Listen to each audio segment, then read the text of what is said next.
विघ्न हरण मंगल करण गौरी पुत्र गणेश। प्रथम नमस्कार आपको ब्रह्मा विष्णु महेश।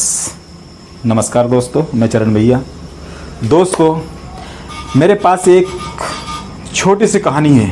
उस कहानी की सीख शुरू होने से पहले बताना चाहूँगा कि मेरे अपनों ने ही मुझे सिखाया है, मेरे अपनों ने ही मुझे सिखाया है कि मेरे अपने कोई होते ही नहीं हैं। मेरे अपनों ने ही मुझे सिखाया दोस्त कि मेरे अपने सगे कोई होता ही नहीं है। एक छोटी सी कहानी है दोस्त मेरे पास में। एक वृद्ध बूढ़ी माँ की, उसके 3 पुत्र होते हैं। उस बूढ़ी माँ के 3 पुत्र होते हैं। तीनों हट्टे खट्टे जवान, बहुत बढ़िया। लेकिन स्थिति से, उनकी परिस्थिति से वो डाउन होते हैं, यानी कि उनके पास इतना अच्छा गुजारा चलाने लायक नहीं होता है। वो निम्न स्तर के लोग हैं, मिडिल क्लास के लोग हैं। परिस्थिति उनकी डाउन होती है। उस माँ की सेवा कोई भी नहीं करता, उसमें से तीनों में से कोई भी नहीं करता, और वो बूढ़ी माँ बहुत परेशान रहती है। आप कहानी कुछ इस प्रकार से है दोस्त कि वो 3 भाई जो होते हैं, 3 भाई में सबसे बड़ा वाला जो होता है वो उनका बूढ़ी माँ के पास नहीं रहता। वो कई सालों से अलग रहता है, बाहर रहता है, वो उसके पास नहीं होता है। सेकंड वाला भाई जो होता है, मंझला जिसको बोलते हैं, वो घर जमाई जाता है, वो भी उसके पास नहीं होता है। उसके बाद होता क्या है, 3rd नंबर का जो छोटा वाला होता है भाई, छोटा वाला पुत्र जो होता है वो उस बूढ़ी माँ के पास रहता है। दोस्तों,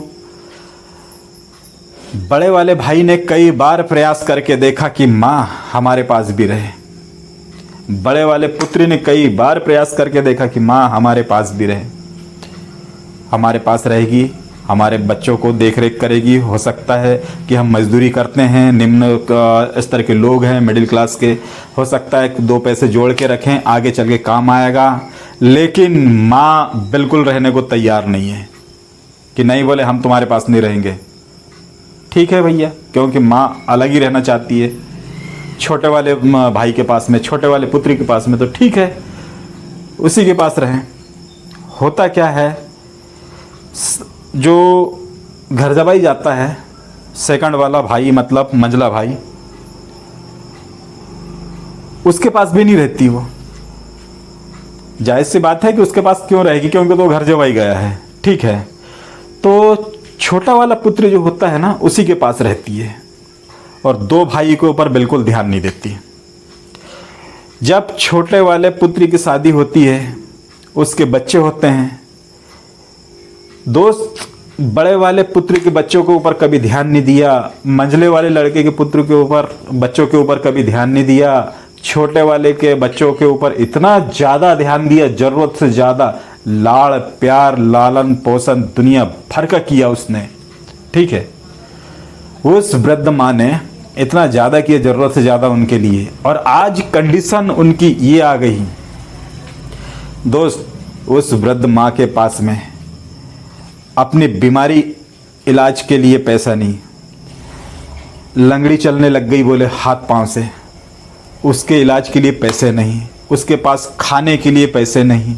क्यों कि वो ना छोटा वाला पुत्र जिसके पास वो रहती है वो भी नहीं उसको भोजन देता है, और उसके बच्चे जो हैं वो नाती नतरे, उनकी सबसे ज़्यादा सेवा की उसने।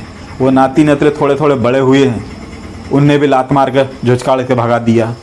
वो अकेली रहती है अलग, उसके पास खाने को पैसा नहीं, बीमारी के इलाज के लिए पैसा नहीं, देखभाल के लिए नहीं। उसने बहुत प्रयास किया कि मेरा बेटा, क्योंकि छोटा बेटा के लिए सब कुछ किया है तो छोटा बेटा कुछ करेगा। छोटा बेटा ने तो कुछ नहीं किया। उसने कोशिश की उस वृद्ध माँ ने कि बड़े वाले बेटे से तो कुछ बोल नहीं सकते, क्योंकि हमने तो उसके लिए कुछ किया ही नहीं है, कुछ दिया ही नहीं है, उसके लिए कुछ भी नहीं किया, यहाँ तक कि उसके शादी ब्याह का खर्चे भी नहीं उठाया। उसने सेल्फ अपना किया है, जो भी किया, जैसा भी किया है, तो उससे तो बोल सकती नहीं थी। उसकी हिम्मत जागी कि मंझले वाले बेटे मेरे जो घर जमाई है, मैं उसको फ़ोन करूं, उससे बोलूं कि बेटा मेरे लिए कुछ थोड़ा सा गुजारा चलाने के लिए पैसे दे दें, या फिर मेरे इलाज के लिए लगा लें, या मुझे ले चलें। ऐसा उम्मीद लगा के उसने फ़ोन लगाया उसके पास उसने उसके तरफ से भी जवाब मिलता है, मैं किस किस को देखूं, किस किस की सेवा करूंगा, मैं तो मेरा ही नहीं कर पा रहा हूं, तुम्हारा क्या करूंगा। वहाँ से भी वो निराश हो जाती है।